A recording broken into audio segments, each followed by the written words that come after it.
Since the beginning of the tough love rehabilitation movements in the 70s, there have been over 200 facilities all over the world housing thousands of children. They are under no governmental regulation and there have been over 40 reported deaths in these camps, not to mention the hundreds of young lives ruined. In the middle of the night, two men burst into a bedroom and drag Danny out against his will after handcuffing him. His parents are waiting outside and Danny asks for help, but they tell him it's for his own good. The next day Sophie goes to a store to return a product because of a scratch and starts making a scene by throwing things around. The employee Ben drags Sophie to a corner as if about to scold her, but he actually kisses her. They're a couple and Sophie had just been pranking him.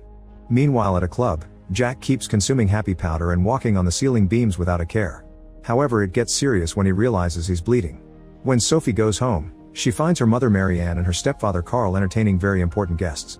Sophie crashes their little meeting, calling all politicians corrupt as she reveals a joint. Carl has been searching her room, but when Sophie tries to complain about it, Marianne drags her away while Carl announces that she's out of strikes. Later Sophie and Ben attend a party and ignore a sign saying don't go past this point to go upstairs. While they smoke and kiss, Sophie asks Ben to marry her so she can live away from her parents, but Ben just laughs and blames it on the joints because they aren't even 18 yet. Suddenly some men burst into the room and announce they have parental permission to take Sophie away. Ben is dragged into another room and tied up while Sophie tries to fight back, but the men inject her with a sedative to put her to sleep.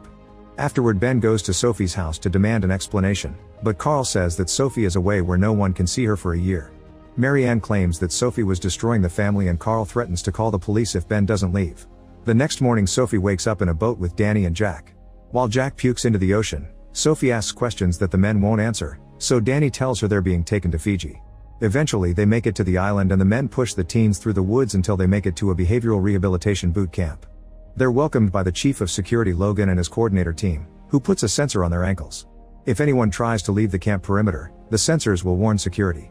Swimming to escape is impossible anyway because they're too far away from other land and there are sharks. After all their personal belongings are taken, the three teens are chained to blocks of concrete on the shore. As hours pass, the temperature keeps getting colder. At night the tide gets higher and the trio keeps getting hit by freezing waves. They hold hands so they can support each other during the process. The following morning Logan and his team come to unchain them while Arthur repeats a lame inspirational speech as the camp's founder and director. When Jack insults him, Arthur says curse words aren't allowed as he hurts Jack's foot with his cane. He also explains the concrete is a payback because the teens have kept their parents chained to trouble all their lives. Jack notices pit cells in the ground and starts yelling at Arthur, only to be knocked down by security and taken away. When they get closer to the actual camp, Sophie and Danny see that all the campers are put to work. Afterward a coordinator shows them around while explaining how the camp works.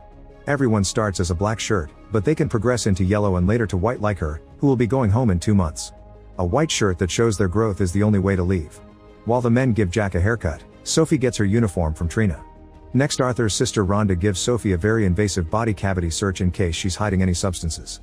In the meantime Ben meets with Marianne, who asks Ben to stop calling her house. She swears that she's doing this for Sophie's own good, but Ben can tell she's hesitant and explains that since her father's death, Sophie thinks her mother doesn't care. Feeling guilty, Marianne tells him Sophie is at the Serenity Boot Camp in the South Pacific. As days pass, Ben researches the camp while Sophie gets used to the new routine. She has to study and work all day long, gets lousy meals, and at night she has cold showers with bugs running by her feet. The white shirts don't work, they just get better meals and watch over the other teens to make sure they don't steal anything.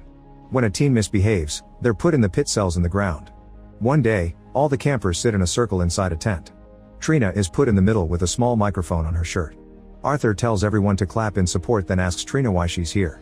When she says she doesn't know, a few teens are chosen to surround her and start pushing around while saying all the things she did, like buying happy substances and getting it on with too many guys. Everyone insults Trina with very nasty words until she finally snaps, admitting she had been tired of her parents forcing their religious rules on her. To get back at them, she made a bet with her friends to see who could get the most guys. In one night she got busy with 8, always wishing one would actually see her since her parents don't. Then Trina falls to her knees, crying as she apologizes. The other teenagers surround her and tell her they love her, but Sophie isn't buying it. Later that night, she hears Trina pray. Early in the morning, Arthur takes them to the beach to meditate and says more motivational words as if that place was actually a mental paradise. Meanwhile Ben buys some things from a dealer. At home, he stops doing his chores and uses a syringe where his mother can see him. A few days later, the camp is having chicken for dinner, which is very rare. Trina steals a piece and runs outside to eat it in secret, but Logan catches her red-handed. Suddenly he gets handsy and explains he almost promoted her to a yellow shirt, but this behavior may keep her in black forever. To make her buy a promotion, Logan pushes Trina to her knees and makes her get naughty. The heavy rain becomes a full raging storm and the tents start falling apart, so all the campers have to run out of their beds and look for cover. Rhonda thinks they should help them, but Arthur thinks they should learn to handle themselves. The girls' tent flies off and Sophie runs back in to rescue a frozen Trina. Soon the cables fail and the camp loses power. The next day, Trina is put in charge of the group fixing the tents, and Trina quickly uses her new power to order her friends around. While lifting some heavy wood, Sophie slips on the mud and falls. She feels tired and wants to rest, but Trina keeps yelling at her to get to work. Since Sophie won't obey, Trina gives the other girls permission to grab Sophie by the hair and throw her in the mud, where they kick her and call her a liar. Arthur thinks this is kids reacting to the proper incentive. Later Arthur has a private talk with Sophie, trying to look nice by offering cookies and milk.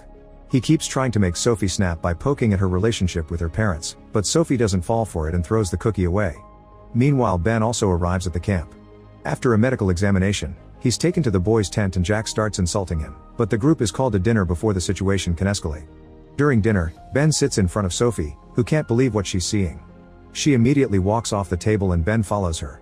While pretending to do the dishes, Ben explains he got in trouble on purpose to be sent here. His injections only had saline water and he even got a guy to point a gun at him to make his parents believe it. Ben promises they'll escape and steals a fork from the kitchen.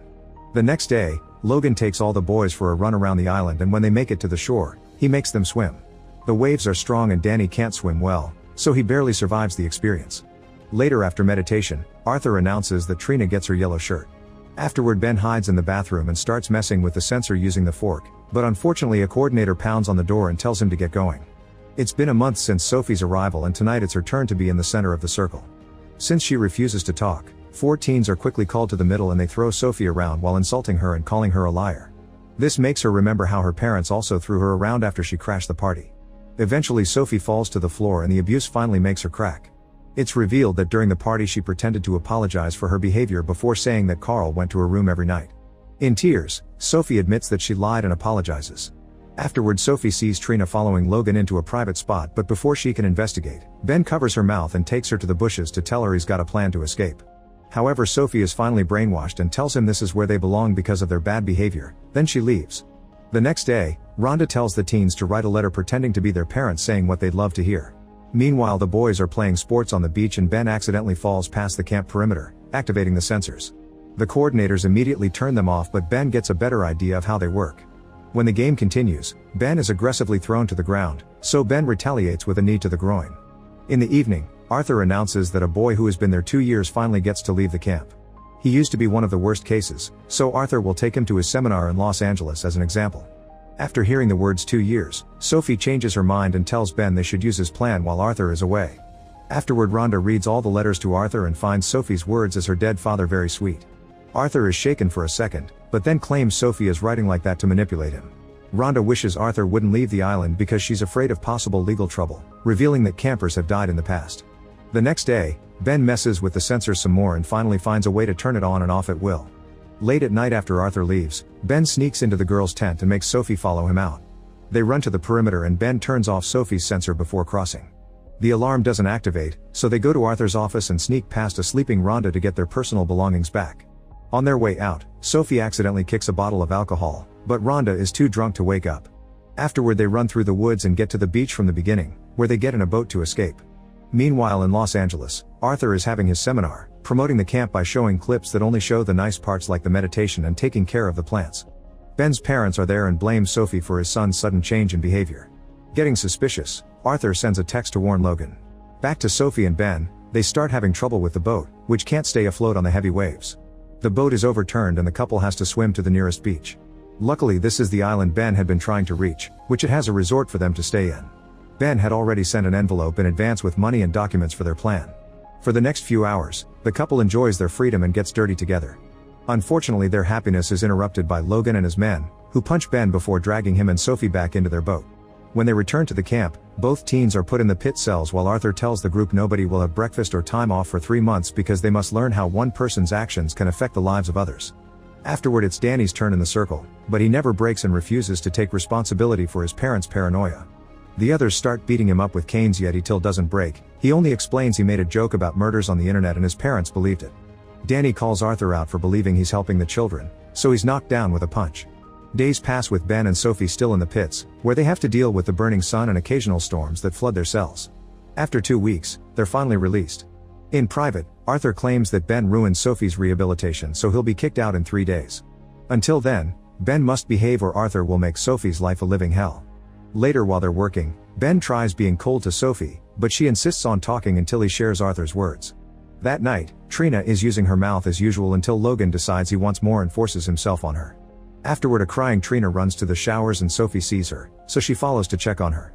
At first Trina doesn't want to talk, but Sophie notices the blood and Trina finally confesses what happened. Sophie hugs her to comfort her the best she can. The next day, Logan sends the boys swimming again even though the waves are more brutal. When Danny starts having trouble, he tries holding onto the buoy and calls for help, only to be ignored. After all the other boys come back, Logan tells Danny he needs to return on his own means as well. Ben calls him out and wants to help Danny, but Logan holds him back. Another big wave comes and knocks Danny off the buoy, sending him underwater. A desperate Ben finally frees himself and jumps in, swimming as fast as possible to retrieve Danny's body and bring him to the shore.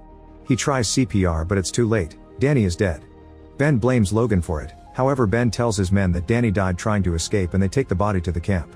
When Arthur learns what happened, he scolds Logan because now the whole camp will be investigated and sued. He threatens to call the army to tell them Logan escaped from them a few years ago, but for now he dismisses him. Afterward, Rhonda tells Arthur he's losing control and the camp is falling apart, so Arthur slaps her. Moments later the campers watch how Danny's body is taken away in a bag and Arthur discusses things with a cop. That night, Arthur makes Logan step into the circle, saying the law is the same for everyone. The other teens are afraid of him, so at first they don't dare to do anything. Suddenly Trina stands up and wonders how many girls he promised yellow shirts to, causing a bunch of girls to stand up to share what Logan did to them. As sticks are passed around, Sophie steps in and calls Logan out for abuse and murder. The other teens start furiously beating Logan up with the sticks, but Sophie stops them because violence proves they belong here. At that moment Arthur tells them they belong there because their parents gave up on them, so Ben retaliates by revealing that the teens died in Arthur's former camp in New Mexico. He moved the program to a faraway island so the law couldn't find it. Ben starts a speech about their right to freedom and how Danny died for nothing, riling up the entire group. The teenagers finally snap and begin destroying the whole camp. Logan gets hurt and pushed down, but the other coordinators are tired and only watch it happen. Soon the teens are making torches and lighting all the tents and buildings on fire, so Logan decides to escape on a car before it gets worse. The flames begin spreading and create an enormous fire that fills the area with very dark smoke. When the group sees Logan trying to escape, they throw objects at his car and make him crash right into a building on fire.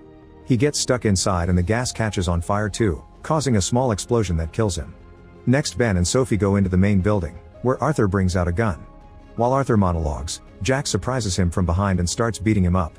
He almost stabs him in anger, but Ben stops him. Arthur uses the chance to shoot his gun, but nothing happens because Rhonda had removed all the bullets. The teenagers throw Arthur inside a pit for the cops to find later, then they run around the island to enjoy their new freedom while the censors keep wailing. Make sure to subscribe and turn on notifications so you can watch more videos like this. Thanks for watching.